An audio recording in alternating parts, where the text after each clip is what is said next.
Olá, seja bem-vindo a mais um episódio desse nosso grande bate-papo, que eu não gosto de chamar de podcast, que é o nosso bate-papo aqui sobre carreira, sobre história, sobre contar histórias. Eu acho que eu vou mudar o nome de podcast, viu, Nayara? Vou mudar de podcast para contação de causos. E hoje eu vou entrevistar uma pessoa aqui que, assim, estava muito ansioso por trazer por dois motivos. Primeiro que ela é uma jornalista, então contar história ela conhece, ela vai saber nos contar histórias. Segundo que nós vamos falar aqui de um assunto, um tema principal, que é a minha grande paixão, que é o ensino à distância. Eu atuo há quase 20 anos nesse mercado, amo, sou um defensor, né, sou aluno, sou professor e sou aluno, faço um tanto de curso como aluno para poder aprender os modelos. E a gente vai falar disso e num momento muito importante, porque recentemente, na última semana, nós estamos aqui no mês de maio de 2025, na última semana saiu uma nova legislação, né, um novo decreto sobre o EAD, que a gente ainda não compreendeu totalmente, e eu acho que, minha opinião é que quem desenhou também não compreendeu todos os impactos, né, que isso trará, e a gente vai falar um pouco sobre isso. Então, se eu errar seu nome, você me corrige. Nayara Cobori. Isso, Nayara Cobori. Porque meu sobrenome é meio diferente, a gente sabe, é ruim quando a pessoa erra o nosso nome. Acontece. Né? Então, estou trazendo a professora, doutora em comunicação, a professora Nayara, que, além, né, de ser jornalista, é educadora, trabalha com educação na Faculdade Metropolitana, são várias instituições. São várias. E nós vamos bater um papo sobre isso. Mas antes eu queria que você se apresentasse um pouco, contar a sua história, né? Claro. Quem é essa pessoa que, né, foi para o lado da comunicação, virou doutora, virou professora, para depois a gente tocar os outros assuntos. Combinado, Fabiano. Bem, obrigada pela apresentação, eu sou a Nayara. Meu sobrenome é de origem japonesa. Acho que é interessante falar isso, porque não parece, né? Minha carinha não parece nada, mas meu pai é japonês, então acaba que as pessoas confundem. Mas posso que agora, prestando atenção, lembra... O olhinho um pouquinho puxado, né? Mas eu puxei totalmente minha mãe, da parte italiana, acabou que por isso que as pessoas confundem muito. Mas sim, eu me formei em comunicação, jornalismo, pela Unesp de Bauru, e eu entrei em jornalismo, assim, porque a minha grande paixão era fazer história. Aí eu falei assim, nossa, quando eu fui prestar vestibular, eu queria fazer história, licenciatura em história. Aí minha mãe chegou pra mim e falou assim, mas você vai dar aula pro 6º ano? Você tem certeza? Aí eu falei, por quê? Ela, você não tem muita paciência com criança, né? Eu falei, mãe, mas... E meu pai e minha mãe são educadores, né? Então, hoje minha mãe é coordenadora lá na Estácio e meu pai é diretor de uma fundação educativa também. E aí eu nasci nesse meio. E eu, não, mas eu quero dar aula. Ela, estuda um pouquinho, vamos ver outras opções. E eu sempre gostei muito de escrever, muito de contar história, e foi quando eu descobri o jornalismo. Falei, nossa, tem tudo a ver, prestei o vestibular, passei na Unesp de Bauru, e me encantei pelo jornalismo. Se eu posso falar assim que é uma faculdade que eu recomendaria para todo mundo fazer, é jornalismo. Porque a gente aprende a ter relacionamento, a gente aprende a conversar, a ouvir, essa prática discutativa, que a gente fala muito em gestão organizacional. No jornalismo você aprende isso, porque você tem que entrevistar as pessoas, ouvir a história delas. E você aprende a escrever, ter senso crítico, então isso me fortaleceu muito enquanto profissional, entender as nuances da sociedade e tudo, e comecei no jornalismo, fiz lá algumas reportagens, alguns estágios nessa área, mas fui contemplada com uma bolsa de iniciação científica para estudar a história da imprensa. E eu comecei estudando história da imprensa. Já gostava de história? Já gostava, falei assim, nossa, juntei o útil ao agradável, era o que eu queria. Comecei a estudar os jornais da ditadura militar aqui em Ribeirão Preto, então eu fiz um mapeamento de quais eram esses jornais, o posicionamento, e posteriormente eu já ingressei no mestrado, dei continuidade a essa pesquisa, e aí eu pensei, nossa, era o que eu queria, porque eu queria dar aula, não queria dar aula para o 6º ano, mas a graduação poderia ser um caminho, né, que ia trazendo também essas questões do jornalismo. Fiz o meu mestrado, tudo, e aí eu comecei a ter experiência com EAD. Então eu sempre falo que eu cresci no EAD. Eu nasci na educação à distância. Porque eu comecei como professora conteudista. Lá na Descomplica, que é uma faculdade, hoje também digital. Fiz algumas disciplinas para eles e falei assim, nossa, bacana. E nesse meio termo, terminei o mestrado, fui para o mercado, trabalhando em marketing, algumas outras coisas que a gente precisa ganhar dinheiro, né? E quando eu passei no processo seletivo de doutorado, entrou a pandemia. Então eu tive aula por 2 meses presencialmente e veio a pandemia. com a pandemia, muitos professores da Unesp não quiseram dar aula, porque eles achavam que era uma coisa passageira, vai durar 15 dias a pandemia, então eu prefiro não dar aula. E dentro da Unesp de Bauru, a gente teve eu não diria um apagão, mas a gente teve esse problema, porque os professores não queriam fazer a dinâmica online. Sim. Eles não se sentiam confortáveis, muitos deles, né, tinham dificuldades com artifício tecnológico. A gente está falando de professores com 70 anos, né, então a gente tem que entender a realidade desses docentes também. E aí começou a abrir muita vaga para professor substituto e professor bolsista.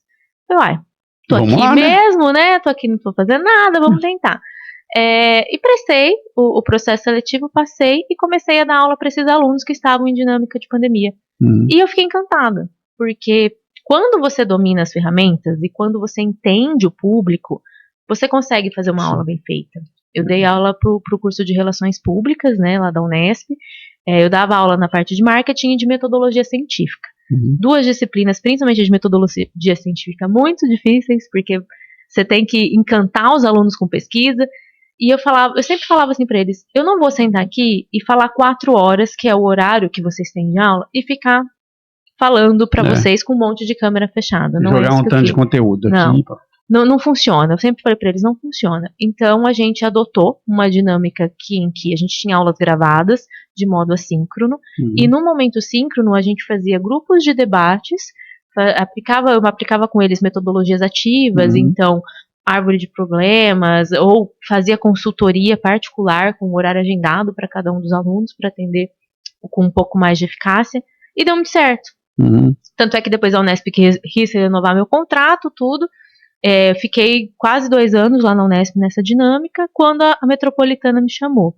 Eu agradeço muito ao grupo, assim, tenho um carinho muito grande pelo professor Cláudio Romualdo, que é o mantenedor, pelo professor Antônio, que hoje é o CEO, que eles acreditaram no meu potencial, porque eu não estava tendo muita oportunidade aqui em Ribeirão. A gente estava conversando antes disso, né? Como eu estava em Bauru, quando eu voltei para Ribeirão, eu não conhecia muitas pessoas. Eu nasci e cresci aqui em Ribeirão Preto, mas eu não conhecia.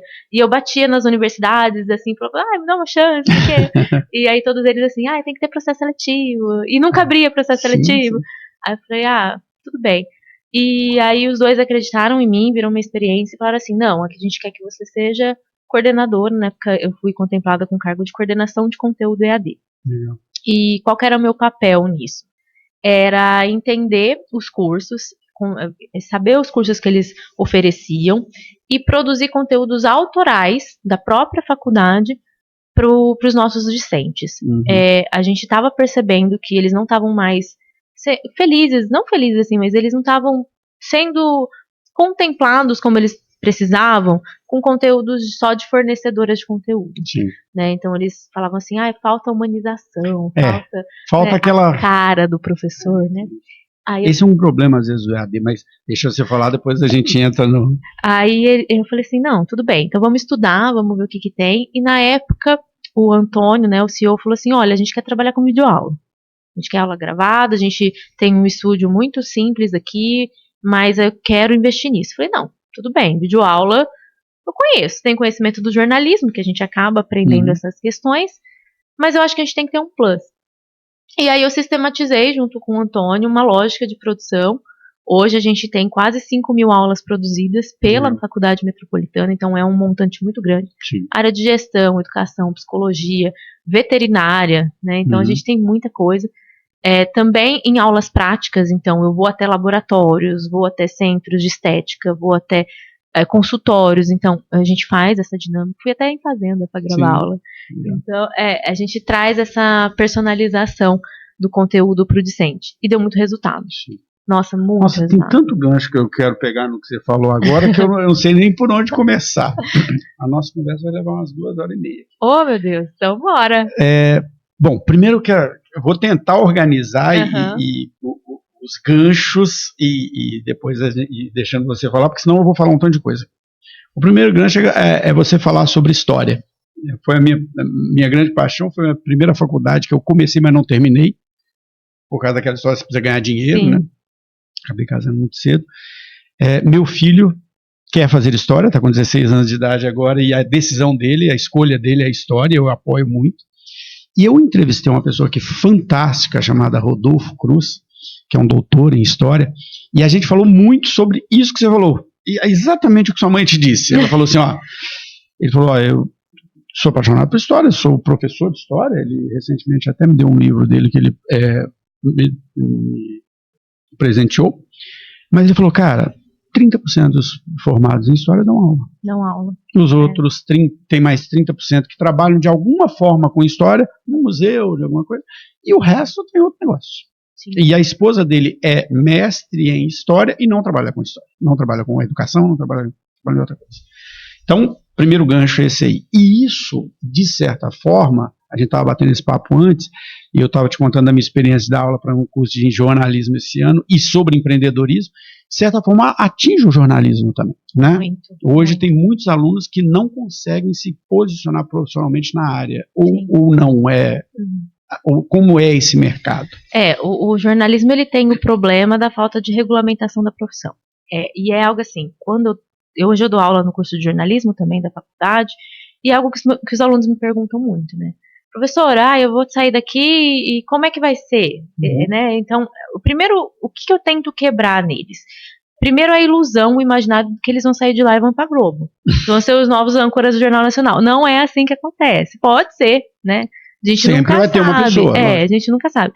Mas eu quero quebrar esse imaginário neles. Porque, primeiro de tudo, antes de você ser um jornalista famoso, mediatizado, você tem que ser um jornalista que sabe o que está falando. E para você chegar nisso, não é qualquer um que vai chegar e escrever num blog. Sim. Entendeu? Porque o jornalismo ele precisa desse senso crítico. Eu dou uma disciplina lá na graduação que chama Crítica da Mídia. Essa disciplina, ela serve para formar conscientização crítica nesses alunos. Então a gente analisa, por exemplo, questões de sensacionalismo, questões de sociedade do espetáculo, né? Hoje a gente fala muito dessa supervalorização de magreza, cultura da magreza. A gente fala sobre vários aspectos da idealização, né? De que existe um modelo certo para qualquer coisa. Né? Isso, a gente fala sobre todas essas questões. E aí eu rebato para eles, né? Quem escreve por escrever e se diz jornalista, que bagagem que essa pessoa tem? E aí é importante deixar claro que eu não estou desmerecendo as pessoas que fazem isso, porque tem muita gente boa que é comentarista. Mas, cara, se você tá lá numa faculdade de jornalismo se propondo a sentar a bunda e ficar 4 horas ouvindo o professor falar, fazer um monte de atividade, ir para fora entrevistar, você tem que ter algum reconhecimento. Não, o jornalismo, o ponto básico que diferencia desse profissional é que você conhece o processo para validar a notícia antes de dá-la. Né? A apuração jornalística é uma questão muito séria. A gente não faz uma apuração jogada, a gente entrevista, então tem até uma metodologia no jornalismo que a gente fala que é a metodologia das 3 fontes. Então você cruza 3 fontes que estão envolvidas no mesmo acontecimento. Porque o que é o senso comum, toda a história tem 2 lados. Não. A história ela tem múltiplos lados. Então, no jornalismo a gente faz essa tabulação das 3 fontes. E aí a gente tem as fontes oficiais, oficiosas e independentes, né? Oficiais, governo, né, agentes do governo, dados, documentos. Oficiosas, pessoas que não necessariamente representam esses dados oficiais, mas são especialistas naquilo, então um professor, um médico, um economista, isso. E as fontes independentes, testemunhas, quem estava lá passando, quem viu o que aconteceu, então qualquer pessoa comum pode ser uma fonte independente. E que não tem, né, vínculo com nada. E cruzar essas informações é muito valioso. Porque, eu vi o acidente acontecer. Nossa, o acidente, o carro capotou, deu 3 voltas, aí você chega lá no BO da polícia. O carro apenas virou, tombou, né? Então, assim, é importante que a gente faça isso. E quem detém essa informação? Quem sabe aplicar isso? É quem fez jornalismo. O Heraldo Barbeiro, né, que apesar de ser um âncora de rádio e de TV, ele é um historiador, ele sempre fala isso, né, ele usa isso sempre, ele fala assim, agora o outro lado. Né, porque você está falando de 3 lados ou vários lados, mas na verdade, na grande maioria do que se produz hoje, se dizendo ser notícia ou conteúdo, só tem um lado. Né? Só tem a opinião daquela pessoa. E opinião, eu sempre falo isso na administração, fatos e dados. Opinião, eu quero fatos e dados. Existe o espaço para opinião? Existe. Mas o espaço para opinião ele tem que ser demarcado. Isso aqui é opinião. Isso, ele tem que ser muito transparente nisso. No jornalismo a gente tem a divisão de formatos opinativos, informativos, de entretenimento e de serviço. Então não é que não tem espaço para você dar a sua opinião. E a gente precisa dar. Nós, enquanto jornalistas, somos figuras públicas. Então a gente tem esse compromisso também. Mas onde que a gente vai dar? Então tem editorial, tem artigo assinado, tem o formato próprio. E aí a gente tem o formato da informação. Notícia, reportagem, dados, apuração. E isso é importante que a sociedade entenda também. Porque hoje a gente vive num momento que, além da falta de regulamentação da profissão, a gente tem o problema de que as pessoas não sabem o que estão consumindo. Sim. Então a gente tem uma falta de alfabetização midiática. Né? Então, eu vou lá, eu vou ler um artigo de jornal. Nossa, olha a notícia. Não é notícia, é uma opinião. É uma opinião da pessoa. Ou até às vezes um fake. Um fake, sabe? A pessoa tá dando. E aí também falta um pouco. Eu acredito que falta uma opinião muito pessoal. Uma falta de compromisso ético de quem dá opinião daquilo que não sabe. Sim. Né? Porque dar opinião é legal, né? Dar opinião é legal, mas mediatizada, a gente tem uma outra. Eu falando lá para meus amigos do churrasco é uma coisa. Eu escrevendo sobre aquilo é outra. Você já entrou em outro assunto. Já. Eu vou querer falar dele também. Outro ponto que eu quero pegar, que eu achei muito legal que você falou, porque de certa forma eu passei essa experiência em momentos diferentes. Eu comecei a lecionar em 2004, porque eu estava 4 para 5, porque eu estava fazendo mestrado na época e eu precisava fazer o crédito, né? E eu comecei a lecionar. 2007 foi a primeira vez que eu tive contato com EAD. O que aconteceu? Uma instituição, uma produtora de conteúdo, chegou na instituição que eu lecionava e falou: nós vamos gravar as disciplinas dos cursos aqui, quem quer gravar? E eu falei: quero. Como vários, não só eu. A grande maioria dos professores falou: era um dinheiro, na época, legal, vamos.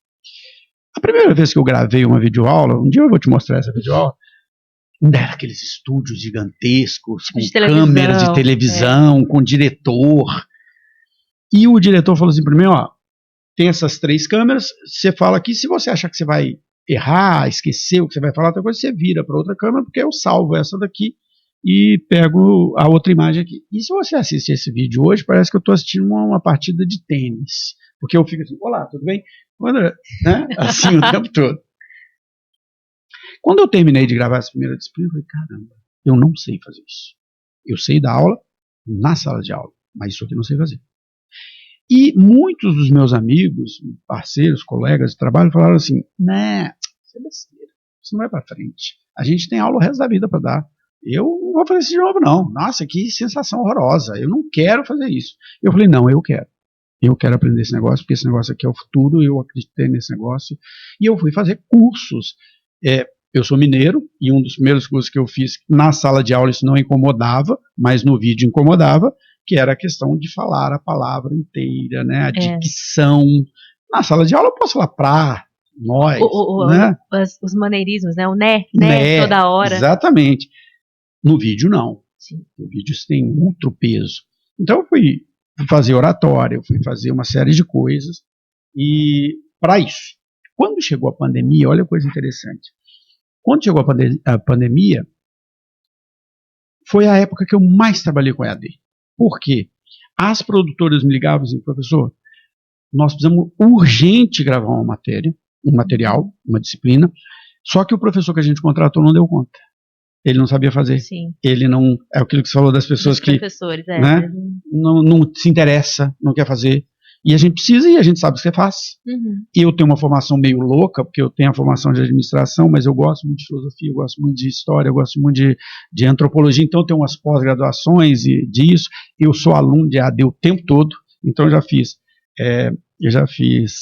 licenciatura EAD, eu já fiz pós-graduação em EAD como aluno, porque eu gosto de conhecer os modelos diferentes.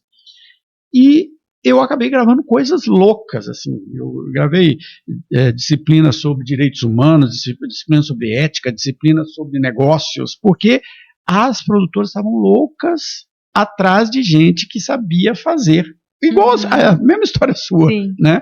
Você sabia a linguagem. Você tem que saber como conversa com o discente. E aí entra num ponto que eu quero te questionar, porque você falou da experiência da Metropolitana, porque assim, o que eu fui aprendendo no decorrer desses anos todos, como professor e como aluno? Fazendo material para várias escolas e como aluno, porque eu vou para poder entender o modelo.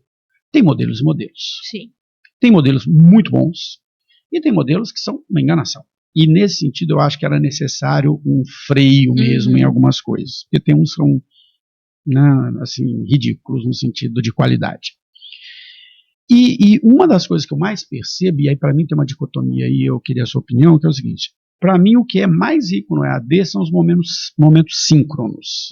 Então, tem instituições que eu dou aula que eu tenho material gravado assíncrono, mas tem os encontros síncronos também. Mas eu vejo que os alunos não participam, né? Ou às vezes você abre uma sala lá que tem 70 alunos, mas 3 aparecem, 4 aparecem. Isso é uma realidade. O que você vê desse... O que é um modelo, né? Então, a gente tem alguns pontos aí. Então, o primeiro que você falou da questão de como você vai gravar essa aula no momento síncrono. Eu vou separar em 2 partes a minha fala. O momento assíncrono e o síncrono. Acho que a minha experiência enquanto jornalista foi fundamental para entender como a gente faria essa gravação. Quando eu entrei na Metropolitana, o Antônio, ele falava muito para mim assim, eu quero um teleprompter, professor. Eu falava, não, Antônio, pelo amor de Deus, não coloca um TP, porque é difícil ler TP. Ele é muito difícil. Eu que sou jornalista, fiz um monte de estágio, fiz essas coisas, eu falava assim, eu odiava ler TP quando eu tinha que apresentar. Eu falava, não, vai ficar engessado e tal. E aí eu fui, né, conversando com ele, até que ele entendeu, ele falou assim, não, beleza. Então eu quero ver o que você vai aprontar. E aí eu quis trazer para o momento assíncrono a forma mais natural possível de um professor dar essa aula. Claro que tem as particularidades, a personalização para aquele momento, então não pode ser uma aula de 4 horas, tem que ser uma aula mais curta, tem que ser uma aula dinâmica, tem que ser uma aula em que as apresentações visuais precisam estar atrativas, a edição, né, de vídeo. Então, eu falei assim, beleza, vamos deixar isso natural, deixar o professor à vontade, como se ele estivesse conversando com os alunos mesmo. E deu muito certo. E claro, né, que tem alguns professores que não se sentem à vontade quando ligam uma câmera, isso acontece, é questão o cara de familiarização. Trava, o cara gagueja. Mas assim, a gente sempre tenta orientar, fala assim, olha, professor, é sua aula, você tem o domínio daquele conhecimento, mais do que qualquer um que tá ali gravando com você, mais do que eu que estou dando orientação. E aí eu consegui deixar esse momento mais natural e a gente conseguiu uma produção mais efetiva. Eu sempre falo assim, para quem vai gravar a primeira vez, eu falo assim, conversa com o câmera, com a pessoa que está atrás da câmera, conversa com ele, dá aula para ele. Eu falo isso também. E outra coisa que eu falo, se você não quiser conversar com câmera, chama uma pessoa, vai começar a aula, então você fala assim, filho, hoje a gente vai aprender, não sei o que, não sei o que. Essa é uma técnica do jornalismo que eu incorporei também. Tem outra técnica que é para você não começar a aula com a boca aberta, né? Então, antes de começar a aula, você faz 3, 2, 1. E aí você começa. Porque por si só, você já fecha a sua boca e aí você já dá o gancho para você conversar também. Então, são coisas pequenas e que fizeram muita diferença. E aí a gente começou a encantar esse aluno. Começamos a encantar esse aluno no momento assíncrono. A gente começou a fazer chamada para ele participar de momentos síncronos, ao vivo. Hoje, na Metropolitana, todas as disciplinas contam com pelo menos 4 aulas ao vivo de 1h30 cada aula. Fundamental isso, né? Faz toda a diferença. Faz toda a diferença. Não é obrigatório presencialidade desses discentes, porque depois a gente vai conversar até do marco regulatório, mas antes do marco regulatório a gente não tinha essa questão da presencialidade obrigatória. Mas, o que a gente começou a incitar nesses alunos? Nesses momentos assíncronos, fazer chamadas para que eles venham até nós, então não deixem de participar. Trazer metodologias que faziam sentido, então não é você abrir a câmera com um monte de aluno no seu notebook que vai ficar te ouvindo falar. Sim, com um slide de texto. Um slide de texto, você lendo aquele slide, sabe? Então... Eu tento conversar muito com os professores que estão dentro da minha coordenação, com os professores de jornalismo, para não fazerem isso. E se eu vejo o professor fazendo isso, eu dou uma chamada, porque eu não gosto. Eu, como aluna, não me sentiria confortável. Eu vou perder 2 horas da minha vida que é corrida. O aluno de AD, ele tem uma vida muito corrida. Sim. Ele assiste a nossa aula, muitas vezes, pegando o ônibus, porque ele está lá em São Paulo, pegando o ônibus para voltar para casa de 3 horas de duração numa viagem. Então, a gente tem que entender essa realidade. Entender essa realidade que ele não quer ficar só ouvindo. E até, desculpa, né, porque o papo está tão bom que a gente vai... tem uma questão aí que é a seguinte, né? Eu tenho percebido isso muito claramente, como eu já gravo há muitos anos, é o seguinte: antes a gente gravava aulas de 1 hora, 40 minutos, 30 minutos. Hoje não faz mais sentido. Não. Hoje eu tenho que gravar uma aula de 5, 10, 15, no máximo, estourando, Sim. porque o aluno não consegue... Ele não retém. Não retém. A gente já fez estudos prevendo gráficos de atenção, né, de retenção de atenção daquele discente em tela. Começa a dar 12 minutos, aquele cara já vai querendo sair. E é aquilo também, a gente não pode se prender também somente a vídeo. Os materiais, eles sempre têm que ser complementares. Então, você vai oferecer uma videoaula para ele, tem que ter um material escrito, muitas vezes, ou um material interativo, que tem relação com aquilo, não pode ser algo dissociado também. Sim. Então, pensar nessa multiplicidade de linguagens, porque hoje o nosso aluno, ele navega em múltiplos formatos e múltiplas linguagens. Você tem hoje muitas escolas, porque é o que a gente estava falando, tem modelos, né? Sim. Que você tem podcasts de áudio, né? Que você vai sugerir vídeos, tal coisa. E eu falo isso que é a nossa capacidade de aprender. Para mim, o grande erro que se comete muitas vezes em pensar em se estruturar um curso EAD é achar que o aluno, o curso EAD é mais difícil que o presencial. Eu sempre falo isso. Porque ele exige um nível de capacidade de autodirigir o aprendizado muito maior do que o aluno que está. Você tem que definir que hora que eu vou assistir o vídeo, que hora que eu vou prestar atenção, como que eu vou ler isso aqui, tirar a dúvida, né? Buscar. Que na sala de aula, às vezes, o aluno não tem. Então, ele é muito mais difícil. O aluno é muito mais exigido do aluno do que no presencial. Então, eu tenho que, é o que você falou, eu gostei da palavra, eu tenho que encantar. Se eu não encantar... Você não traz ele para você. Agora, deixa eu puxar um outro assunto que eu gostei do que você falou, porque tem uma coisa que a gente não percebe, que é o seguinte: existe uma formação do professor EAD. Sim. Que muito do que às vezes está errado é porque o professor não foi preparado para isso. Sim. Você falou a história do teleprompter. Eu me dou super bem com o teleprompter, mas eu percebi uma coisa com o teleprompter, é o seguinte: como que para mim funciona. Se eu pegar um texto fluido, ele vai ficar automatizado. Se eu pegar tópicos e eu for emendando um tópico no outro, você faz uma narrativa diferente. Isso, ele é só a lembrança, né? Só a palavrinha ali para me lembrar. Eu funciono muito bem, portanto que eu tenho no meu estúdio aqui o teleprompter, porque quando eu gravo algumas coisas eu uso, porque para mim funciona bem. Mas é uma grande dificuldade. Assim como olhar para a câmera, assim como, né, falar, tudo. Então falta também uma preparação dos professores. Você tem essa capacidade, porque você é jornalista, você foi treinada para isso, eu me desenvolvi nesse sentido, mas para muitos professores é muito difícil, né? É muito difícil. Falta não só a formação, mas eles entenderem essa importância de se formar para isso, porque se a gente pega a história do EAD, e aí a gente está falando lá dos telecursos 2000. Nossa, telecursos 2000. Você lembra disso, né? O professor, ele não era nenhum professor, era um apresentador, muitas vezes, que eles colocavam lá com materiais do professor, porque tinha que ser uma pessoa muito bem, uma desenvoltura muito boa e tal. Quando começou a se passar isso, o aluno começou a exigir: não, eu não quero ter aula com o apresentador, eu quero ter aula com quem domina aquele assunto, com quem fala aquilo, a autoridade, o peso da palavra, o peso da afirmação. E aí começou a fazer uma transposição, que é o que a gente fala da primeira fase, uma transposição do que a gente fazia no presencial para o EAD. Não funciona. Não funciona. A dinâmica do presencial é outra. E o que acontece que eu vejo, né, hoje, né, lidando com muitos professores? Alguns não entenderam que não é essa transposição. Eles saem do presencial, conseguem uma oportunidade no EAD, porque hoje está tendo muita oportunidade docente para EAD, e eles falam assim: beleza, nossa, deixa eu me arriscar nisso, porque eu preciso de mais aulas, né? Preciso pagar minhas contas. Só que eles transpõem. na hora que faz essa transposição, você perde o encantamento do aluno. Então, tudo aquilo que você trabalha, né? Eu fiz design instrucional pela UFSCar também, para fazer essa produção de conteúdo. Então, tudo isso que você trabalha na produção de conteúdo, que é a primeira fase do processo de ensino-aprendizagem, se perde na hora que você vê um professor que está transpondo. E aí, como é que você trabalha isso? É contínuo. É formação docente, é workshop, só que tem que ter uma contrapartida. O professor tem que estar disposto. Sim. Eu tomei essa decisão há muitos anos de falar assim, eu gosto disso, quero aprender isso, e é o que eu falei, fui fazer curso de oratório, fui fazer curso de teatro, fui fazer curso de como se portar na frente à câmera, e tem a questão do modelo também, porque assim, você falou um negócio do teleprompter.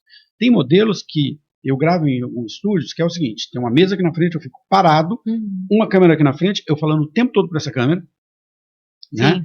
Tem um modelo do estúdio que você tem aqui uma tela aqui do lado, você tem alguma coisa aqui do lado, e você vai poder trabalhar naquilo ali, e tem um modelo que é uma sala de aula. Agora, semana passada, eu gravei um estúdio em São Paulo, que basicamente é uma sala de aula, que eles colocaram uma câmera aqui atrás, né? E eu tô lá na lousa dando uma aula. Live. Tipo uma live.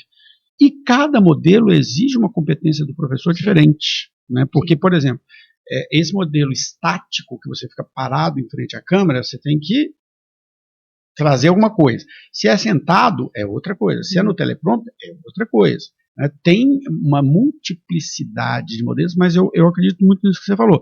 Tem que ter uma vontade do professor. Tem que ter uma vontade. Você quer ver algo que me deixa de cabelo em pé quando eu estou entrevistando um professor e ele fala assim para mim: não, mas eu tenho essa aula pronta. Nossa. Eu falo, não, mas calma, não é isso. Eu não estou falando de experiência, né? Porque experiência a gente precisa ter. Mas a pessoa fala, eu tenho essa aula pronta e eu vou trazer a aula que eu tenho pronta. Não faça isso, gente. Não faça isso, porque, primeiro, quando a gente está falando de momento assíncrono, tem essas características, cada modelo de filmagem é tem as padronizações de cada IES também, né? Cada instituição tem a sua padronização. E quando a gente está falando de momento assíncrono, tem a característica daquela turma. Cada turma tem uma necessidade diferente. Então, se eu estou dando a disciplina de crítica da mídia hoje para meus alunos de jornalismo. Se eu delas, ano que vem, vai ser outra turma, outras pessoas, outras demandas. Eu não posso pegar o mesmo slide, a mesma aula que eu fiz há 5 anos atrás e trazer para esse pessoal. Olha que interessante. Eu dou a mesma disciplina para 2 cursos EAD diferentes numa instituição lá de São Paulo, que é marketing, mas eu dou ela para o marketing digital. Na verdade, é uma disciplina base, né, para o marketing digital. E dou ela para o curso de consultoria. São públicos completamente diferentes. O marketing digital é molecada, acabou de sair da escola, da faculdade, fazendo curso de pós, e extremamente conhecedores do assunto, né? Não tem o conceito do marketing, mas conhece o marketing digital. E o curso de consultoria, a idade média é 55 anos. Cara extremamente experiente, executivo. É outra linguagem, eu não posso usar a mesma língua. Não, né? Eles querem uma experiência de mercado, muitas vezes. E aí eu te falo, né, você dá aula de empreendedorismo. O que a gente fala quando a gente vai abrir um negócio? Você precisa conhecer quem? Seu público-alvo. Seu público, e desse público, muitas vezes você faz quem? A persona. Você vai humanizar aquele público. E por que a gente não faz isso com o aluno? Por que a gente entende que toda a turma tem que ter os mesmos conceitos, as mesmas coisas? E aí, seja EAD, seja presencial. Né? Quantos professores dão a mesma aula sempre? Então, a gente tem que pensar. Ontem mesmo eu estava dando uma aula síncrona, sexta-feira à noite. Falei, já é difícil, né? Aí eu falei assim, eu cheguei lá na aula, abri o Google Meet, tinha uma aluna. Aí eu falei, Vanessa do céu, aluna, não vai vir ninguém nessa aula? Última aula do semestre.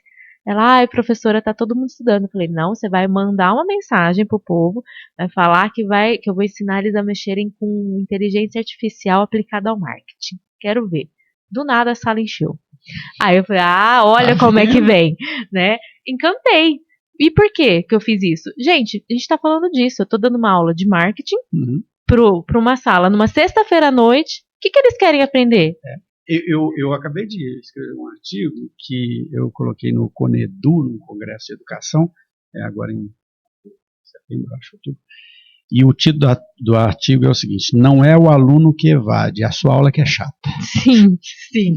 Então, que para mim tem sido um aprendizado Eu fiquei muitos anos fora da graduação presencial, estou agora de novo na graduação presencial, e é um aluno completamente diferente do que era 10 anos atrás. Né? Então eu estou tendo que me reinventar para a aula. E eu estou tendo uma experiência maravilhosa que eu te comentei, que é a seguinte, eu nunca tinha dado aula para alunos que não fossem de administração. Eu já dei, assim, alguma coisa para educação, mas basicamente para administração. E agora eu estou tendo a oportunidade de dar aula para jornalismo e publicidade. Gente, é um mundo de diferença. Sim, você falar de empreendedorismo para o administrador e para o jornalista, porque o jornalista, muitas vezes, ele nunca pensou que ele vai ter que empreender. Ele nunca pensou que ele teria essa possibilidade, né? E aí você tem que também falar para ele assim, olha, você tá aí, né? Você vai ver como, né? Você vai ver como. E se não tiver oportunidade, como é que você pode se empreender? E empreendedorismo no jornalismo, questões de MEI. Sim. Você é abertura de uma MEI, então você não precisa abrir uma grande empresa, não, são coisas... Olha, eu tô com um grupo lá, o outro grupo também tem um trabalho muito legal, mas tem um que eu tô encantado pelo trabalho, que é o seguinte, que faz muito sentido de uma coisa que você falou lá no início. As empresas, elas precisam estar nas redes sociais, elas precisam estar na mídia, elas precisam se divulgar. Só que não tem ninguém que entenda disso. Uhum. E então, o que foi a ideia deste grupo no projeto de empreendedorismo? Vamos montar um aplicativo que junta empresa de um lado e o jornalista do outro. Então a empresa fala assim, eu preciso escrever um artigo ou um informe publicitário sobre o tema tal, mas eu não tenho ninguém que saiba escrever sobre isso, posso falar uma besteira do caramba. Aí eu tenho do outro lado um jornalista, né, experiente, que sabe escrever, e ele fala, tá bom, eu escrevo isso para você. E sensacional. O aplicativo, né, a plataforma juntaria esses dois. Então, tem essa demanda aqui, as empresas colocariam a demanda, e do outro lado o jornalista fala, eu escrevo sobre isso. Né, ideia maravilhosa. Nossa, muito boa, né? Muito boa. Acho que dá para você fazer até um Shark Tank no final do semestre. Falar assim, vamos fazer um Shark Tank, ver quais são os melhores projetos. Mas é você pensar nesse público. E no EAD também a gente tem essa dificuldade porque a gente homogeneiza muito as turmas. Né? Então, o aluno do EAD é só aquele aluno que não tem tempo, é só aquele aluno... E isso é um preconceito tremendo. Sim. É só aquele aluno que não teve capacidade de passar no vestibular. Gente, quando fala isso pra mim, eu quero me jogar. Olha, eu tenho uma aluna, ela veio ontem do Rio de Janeiro, lá de Cabo Frio, para Ribeirão Preto. E eu encontrei com ela ontem aqui para participar, ela veio para participar do Prêmio ABAG de jornalismo, de agronegócio. Cara, ela é uma aluna sensacional. Ela é extremamente inteligente. Ela tá sempre nos debates, tira 10 em todas as disciplinas. E aí ontem eu sentei com ela, porque ela quer participar do prêmio, e ela começou a me contar o roteiro dela de jornalismo, que ela quer fazer a reportagem. Começou a trazer as fontes que ela ia entrevistar, a ideia dela. Cara, eu falei assim, isso é uma reportagem de IPTV, cara, sabe? De IPTV, de passar na terra da gente, se você for pensar. Eu falei assim, e ela chama Camille, eu chamo ela de Camille, virou até uma piadinha interna. Aí eu falei assim, olha, cara, você tem tudo para conseguir passar nessa premiação. E aí a gente tá falando de uma aluna de EAD, né? E ela entrou no EAD por questões dela. Sim. E como é que eu vou homogeneizar esse discurso de, ela não teve capacidade? Cara, aí nós vamos entrar no ponto central da nossa conversa. Que eu acho que é importante a gente... Eu só queria fazer um comentário antes da gente entrar no ponto central da nossa conversa. Além do EAD, tem uma outra coisa que eu acredito muito e que infelizmente também nunca foi reconhecido no mercado, que são os cursos tecnológicos. Lá em 2009 eu lancei um livro que chama Guia dos Cursos Tecnológicos, que eu coordenei áreas de tecnólogos, e sempre teve uma crítica muito grande sobre os tecnólogos, dizendo, é um curso menor, quem não sabe. E eu falo, gente, vocês não entenderam o conceito. O tecnólogo é o seguinte, vamos pegar na administração, que é a área que eu conheço. Quantos administradores com conhecimento geral sobre a empresa você precisa em uma empresa? O diretor, o dono, o presidente, o CEO. Quantos profissionais de gestão de recursos humanos, gestão de finanças, gestão de marketing, gestão de logística você precisa em empresas? Diversos. Sim. E não é que o curso, por exemplo, um tecnólogo de RH ou um tecnólogo de finanças, não é que ele sabe menos que o administrador, ele sabe muito mais de RH, de finanças, E o curso foi pensado para isso, porque nós precisamos de especialistas. Direcionados. E é a mesma coisa com o EAD. Qual é a crítica? É um aluno que não conseguiu fazer um curso de bacharelado, é o aluno que não conseguiu. E sobre o EAD isso dói, porque eu sempre falo, o aluno de EAD ele precisa ser muito mais organizado, ter muito mais capacidade de aprendizado do que o aluno do presencial. Não estou desmerecendo nenhum dos dois, estou falando só uma característica. É umas características diferentes, né? E aí vamos entrar no nosso assunto. Vamos. O polêmico. Temos uma mudança brutal. Sim. Que em alguns casos, principalmente quando a gente fala da licenciatura, para mim vai ter um impacto absurdo no que é a licenciatura, porque você falou daquele aluno que mora em São Paulo e tem 3 horas de ônibus. Mas existe um grupo gigantesco de alunos de AD, que é o cara que mora numa cidade que a faculdade mais próxima está a 200 quilômetros. Ele não tem chance se não for pelo AD. Porque ele não vai andar 200 km todo dia. E nem mudar de cidade. Não. E aí, o que você tem? Você que é especialista nisso. A gente está tentando entender o que você achou até agora. A gente está estudando o marco regulatório, ele foi muito recente, mas assim, o que ele está trazendo. Falando especificamente da metropolitana onde eu atuo, muitas coisas a gente já estava implementando, né? A gente já estava fazendo em relações a atividades síncronas, presencialidade, tudo. Mas a gente tem essa dificuldade que você falou. E aí eu gosto sempre de dar cara, porque eu acho que as histórias com rostos, elas ficam mais fáceis da gente falar pro público, né? Eu tenho uma aluna, o nome dela é Emily. Ela é uma aluna excelente, maravilhosa, faz iniciação científica, um gênio. Ela trabalha em 2 empregos. Ela é do Sul e ela foi atingida pelas enchentes que tiveram no Rio Grande do Sul. E o polo mais próximo da faculdade dela é a 200 quilômetros da casa dela. O polo. E aí ela teve toda essa questão de ser atingida pelas enchentes, ela perdeu coisa da casa dela, não conseguia ir trabalhar, fora todo o peso emocional que teve essa situação. E aí um belo dia ela chegou para mim e falou assim: professora, eu não estou conseguindo fazer as provas.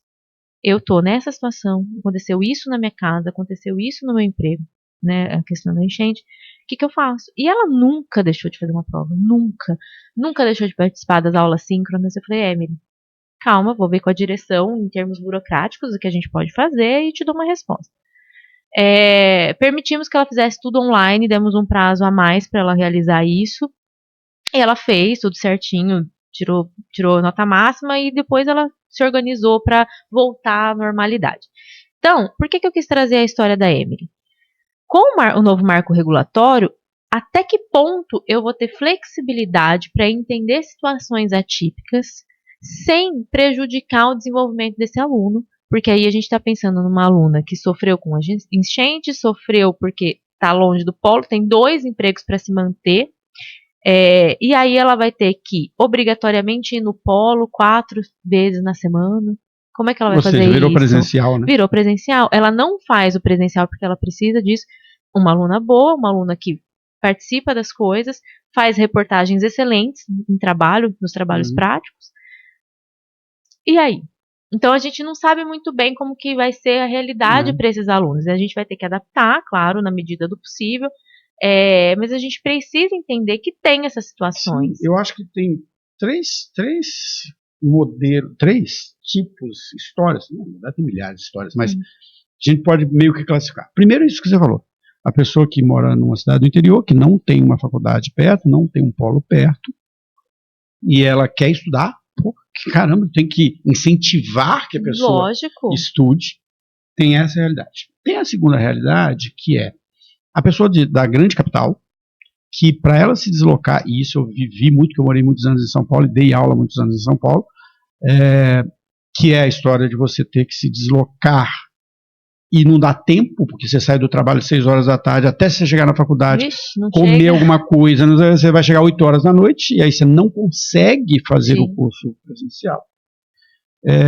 E a terceira história é a pessoa que tem uma estrutura de vida que ela não pode ter um tempo todos os dias. Então, é uma pessoa que trabalha em 2 empregos, é uma pessoa que trabalha, tem um filho pequeno, é casada, ou trabalha num lugar longe, tem uma série de situações na vida da gente em que eu quero continuar. Gente, eu quero evoluir, eu quero estudar. Mas eu não tenho condição de tempo ou de espaço para isso. E aí que entra o EAD. O EAD não é para quem não teve não conseguiu não fazer. Conseguiu passar no vestibular da escola. Não Exatamente. é isso, não é isso. E assim, né, tem as histórias da Emily, mas o grande público da metropolitana hoje são mães solo. E aí você pega uma mãe que tem um filho pequeno. Eu tenho um nenê de 1 ano. Não sou mãe solo, eu tenho um marido maravilhoso, inclusive, que me ajuda muito, né? Me ajuda não, ele é pai, né? Ele faz a função de pai dele. Mas assim, eu sei do meu privilégio, eu sei no lugar que eu estou na sociedade, que é um lugar privilegiado, né? Então, eu tenho essa ajuda, eu tenho esse suporte do meu marido, tenho o suporte da minha família, que é minha base de apoio, mas eu tenho alunos que não têm, e é o nosso público, são mães solo que trabalham o dia inteiro, deixam a criança na creche, não vê a criança, chegam à noite, tem que dar mamar, fazer janta, cuidar da casa e ainda estudar. E então o EAD ele democratiza esse acesso à educação, né? Para essas pessoas, não só para mãe solo, mas para outras pessoas. Outro público que a gente tem, que é muito recorrente lá, são pessoas com mais de 55 anos que não estão conseguindo reinserção no mercado de trabalho. E aí ela busca isso para isso. A gente tem uma aluna em serviços jurídicos, que é a Márcia, ela é extremamente participativa. Ela não busca reinserção, mas ela quer se qualificar, né? Ela quer buscar mais formação. Ela faz todos os trabalhos, ela é uma senhora de idade. Ela foi lá, entendeu as tecnologias, quando ela não sabia, ela perguntava, e ela participa hoje de tudo, participa de visita técnica que a gente faz, ela sai da casa dela para participar de visita técnica, e ela não tem esse tempo, porque ela trabalha o dia inteiro, né? Ela é uma senhora de idade que mora numa cidade que não permite deslocamento, mas ela quer ter acesso. Então, a dele democratiza esse acesso. Né? Num país que tem um déficit educacional absurdo, muito grande. Gente, e aí eu quero entrar, para mim, eu não tenho ainda, eu estou lendo também, vocês lá devem estar com um grupo, né? De estudos muito focado nisso. Vocês têm pessoas lá eu vejo que o CEO lá, ele atua, né, nas associações, e ele tem uma participação nisso, constantemente posta coisas sobre o que o MEC está decidindo e tudo mais. Então, eu ainda com um olhar de leigo, mas tenho lido porque eu gosto do assunto e atuo muitos anos no assunto.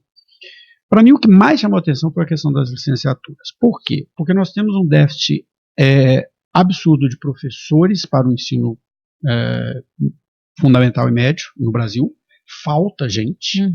Mais uma vez, nós não moramos. Brasil não é São Paulo, Brasil não é capital, Brasil não são as capitais, Brasil é um mundo de cidades pequenas, de pequeno porte, mas que eu preciso ter uma escola lá, eu preciso ter alguém lá, que muitas vezes o professor que está lá no ensino fundamental é uma pessoa que está lá se doando mas não tem formação nenhuma, né?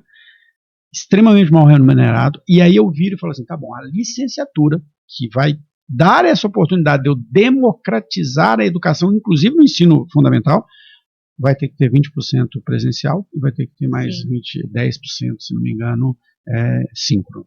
Eu inviabilizo, assim, olha, a gente sabe que o curso de pedagogia é o curso que mais alunos tem AD no Brasil. Isso. Mas eu vou inviabilizar metade desses alunos. Sim. Isso acaba impactando em um dos 4 pilares do EAD que a gente fala, que um é flexibilidade, o outro é democratização e o terceiro é acesso. Porque você colocar também obrigatoriedade em práticas laboratoriais, presenciais, você também tem que o quê? Aumentar a mensalidade desse aluno. E aí quem vai pagar? Porque, o EAD é fácil, todo mundo vai lá, paga R$100 e passa e tem o diploma. Tá, mas a gente só também consegue fazer uma mensalidade acessível por algumas questões, né? Então, questões burocráticas. Se a gente aumentar, quem que também vai ter acesso a isso? O custo vai aumentar. O custo vai aumentar. E aí a gente entra numa questão que a minha grande crítica ao marco regulatório não é só os entraves.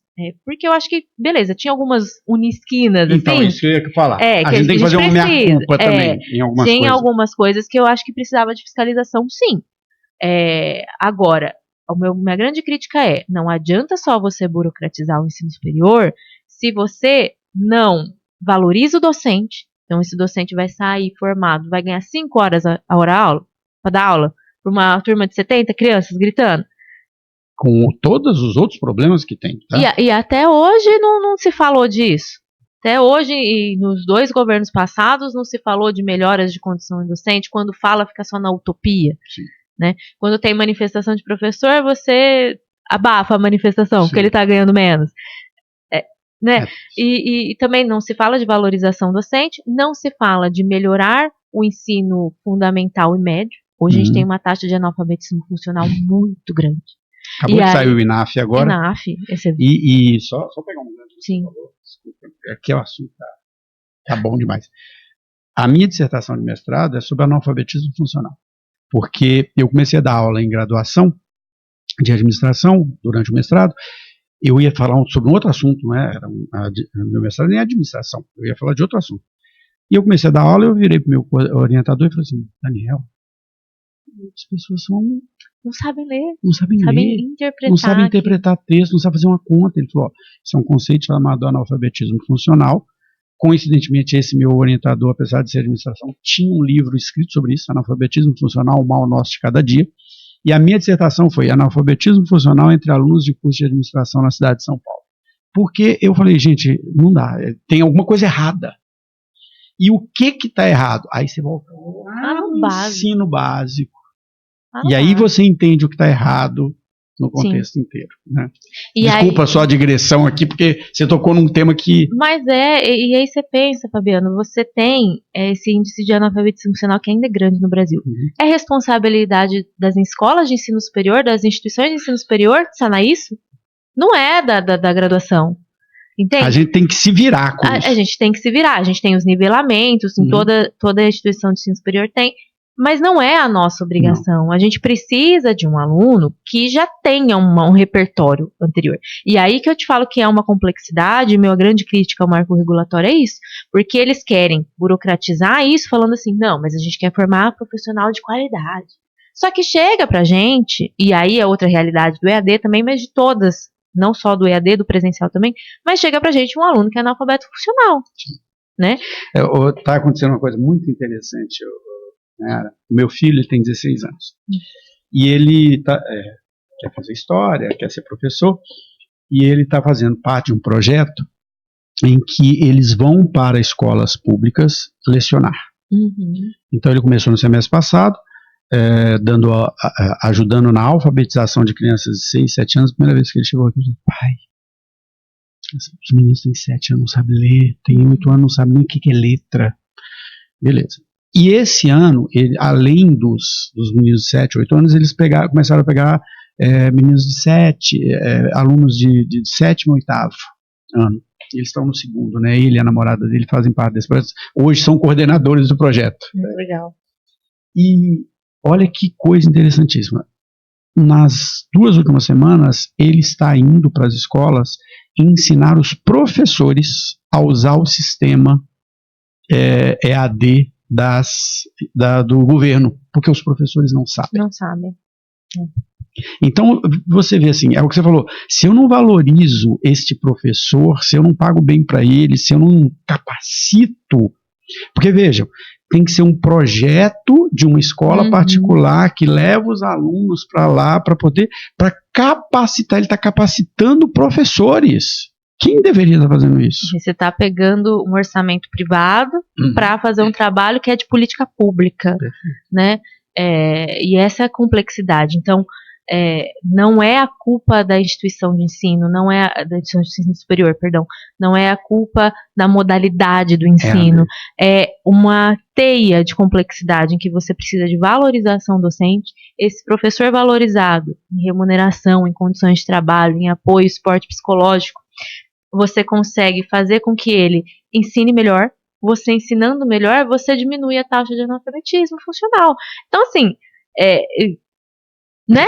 E aí você vai lá e fala assim, não, a culpa é do EAD que está formando um monte de profissional ruim. Não, assim, lógico, voltando naquilo que a gente comentou brevemente, nós temos que fazer um meia-culpa também, né? Muitas escolas, e aí também eu acho que foi falta de gestão do MEC sobre isso, mas tinha muita palhaçada também. Tinha. Ó, muitos desses diplomas aqui são com os EAD. Porque eu vou fazendo um tanto, porque eu quero conhecer os modelos. Teve uma escola que eu fui fazer um curso de pós-graduação. Você entrava nos materiais, eram materiais que eles pegaram na internet. Nossa, ai, artigos que às vezes um conversava com o outro, não tinha nada. Quais os conteúdos aqui? Tinha lá 10 conteúdos, eu ia ver, um era um artigo científico, outro era um artigo de uma revista, que não tinha nada a ver.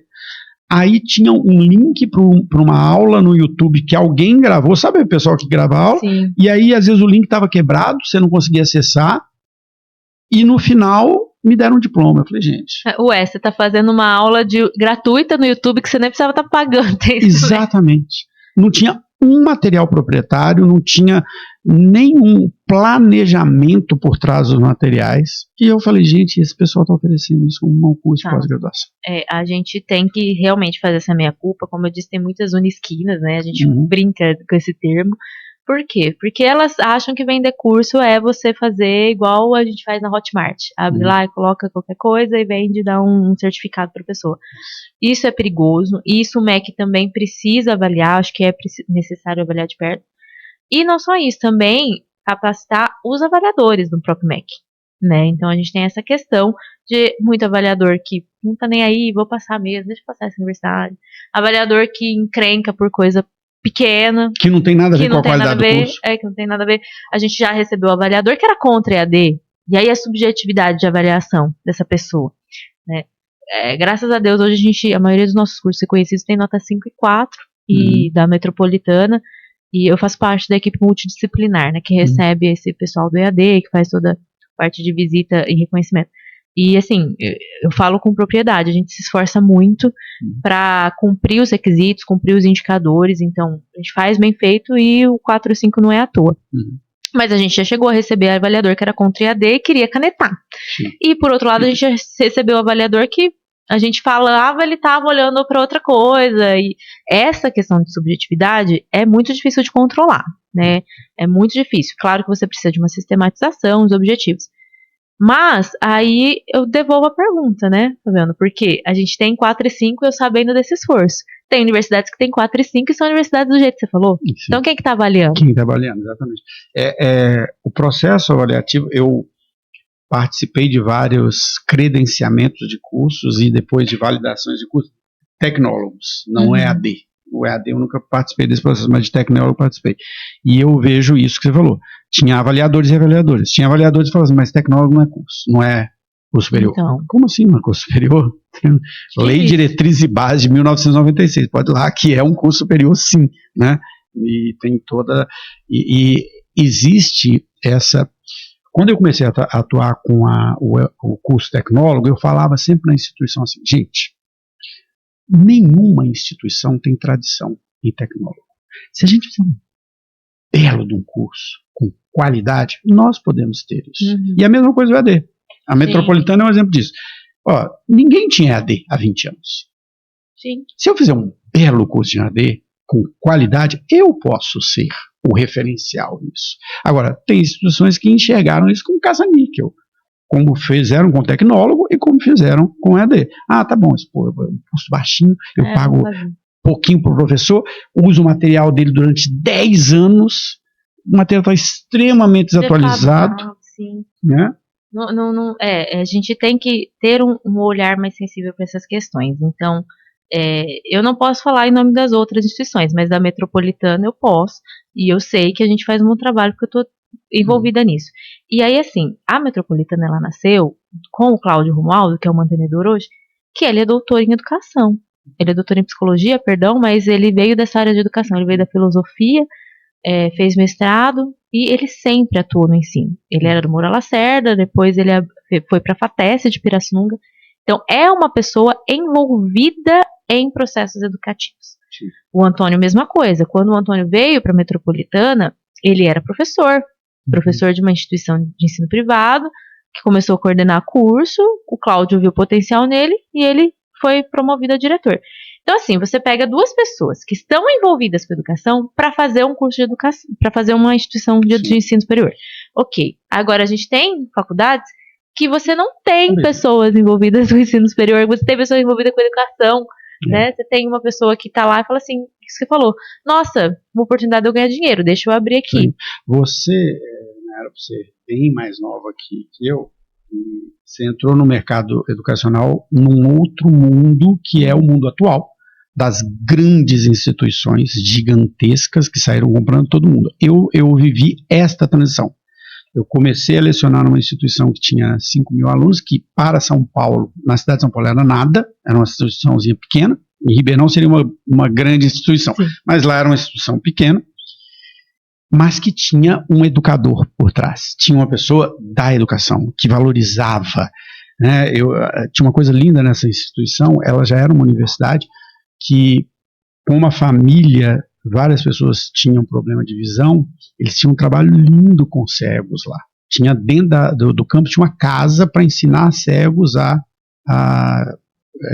atividades de vida diária. Ai, que legal. Lindo negócio. O que aconteceu com essa instituição? Foi comprada. E a instituição que comprou essa instituição foi comprada por outra. E aí a gente criou esses, não estou criticando, pelo amor de Deus, esses grandes grupos que têm milhões de alunos hoje e que não estão pensando na educação. Volto a dizer, tem muita coisa boa, porque tem gente envolvida. Mas o que interessa para esses grandes grupos é o número. Né? E aí, instituições como a Metropolitana, a Barão, que eu leciono, são instituições que ainda têm por trás alguém que fala, não, peraí, eu sou educador, Sim. eu estou aqui para fazer educação. Para fazer educação. E o Antônio tem muito cuidado nesse contrato de pessoas, tanto ele quanto a nossa diretora acadêmica hoje, a Fernanda, daqui da instituição de Ribeirão, eles têm muito cuidado na contratação dessas pessoas, em trazer pessoas que têm essa ânsia também, né, em termos de coordenação, em termos de trabalho, quando é diretamente envolvido com a educação. Não estou falando de setor comercial nem nada, mas vou contratar um coordenador, eu preciso de um coordenador não só que tenha muita bagagem, mas um coordenador que acredita naquilo.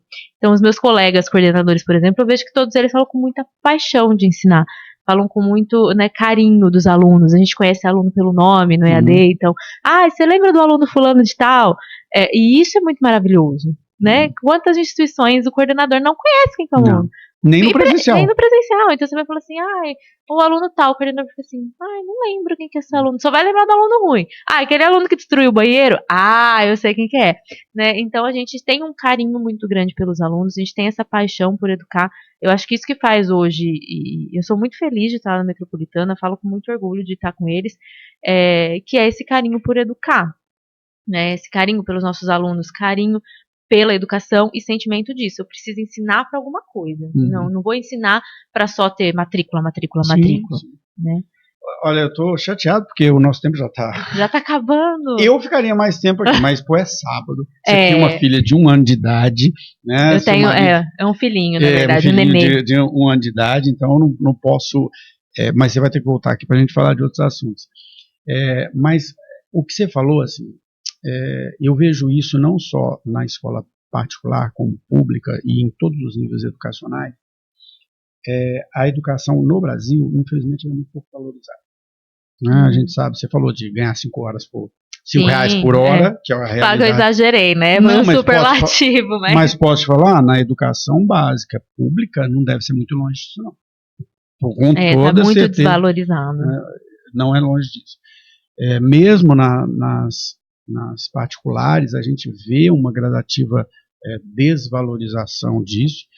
Olha que engraçado, eu dou aula numa instituição de ensino de pós-graduação há mais de 10 anos, desde 2011. Nunca mudaram a hora aula, sempre foi a mesma. Não. Você vê como são as coisas, né?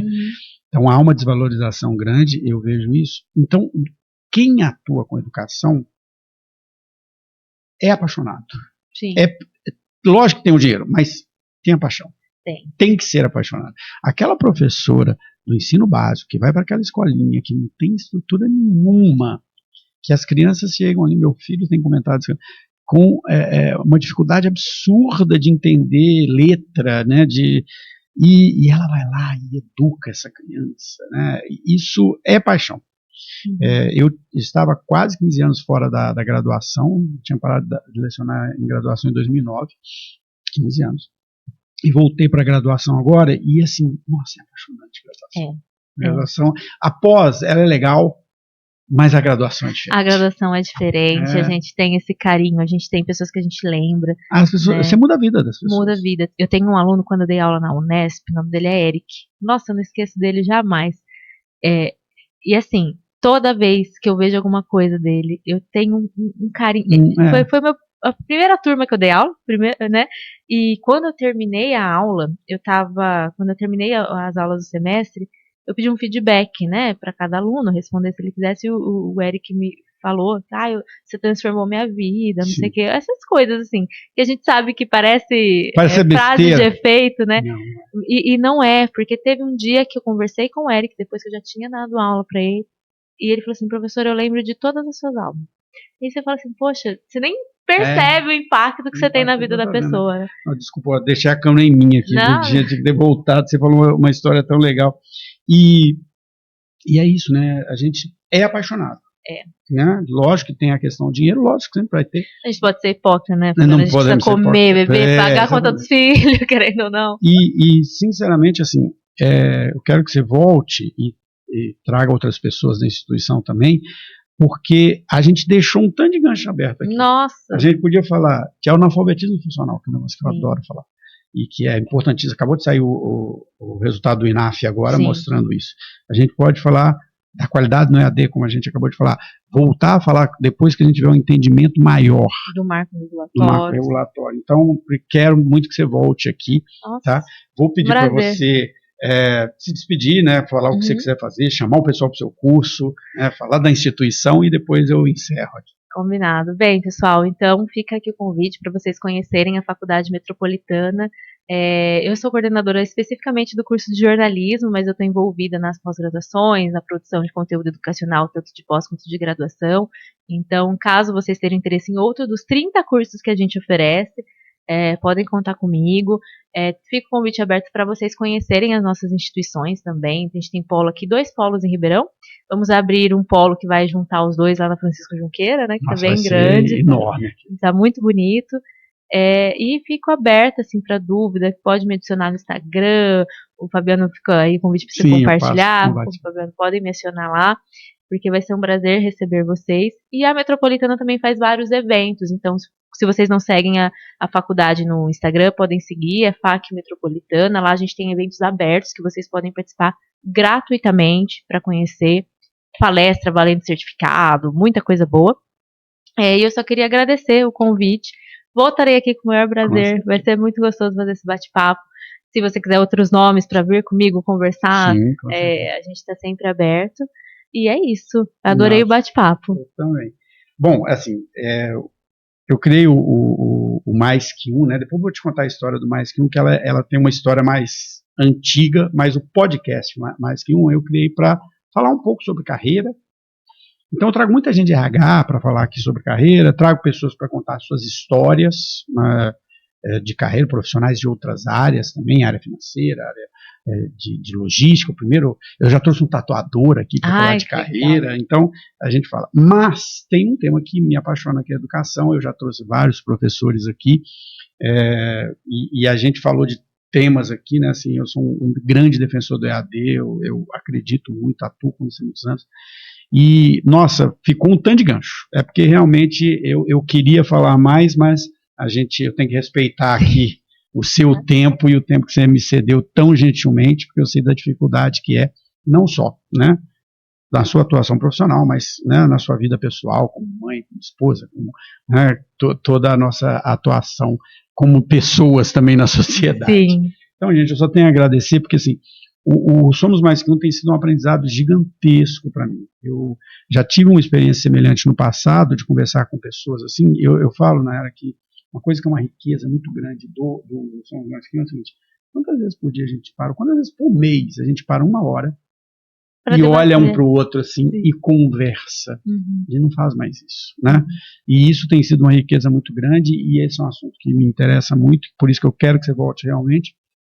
E se você, né, que assistiu, vai ter os cortes também dos vídeos. A gente agora está organizando essa história dos cortes, demorei um pouco a começar, mas agora estamos fazendo.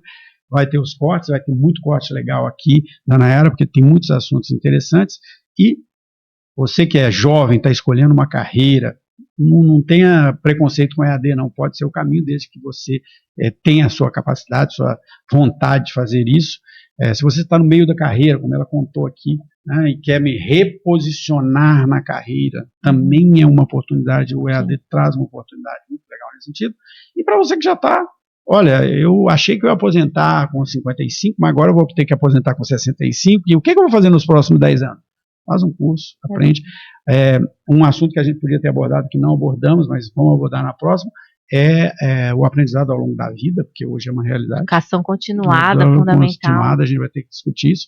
E é isso, o Mais Que Um é sobre isso, né? Sobre a gente bater papo, conversar, contar causos e aprender juntos e compartilhar, sempre aprender mais, e espero que você tenha aprendido aqui, porque eu aprendi bastante, e até o próximo.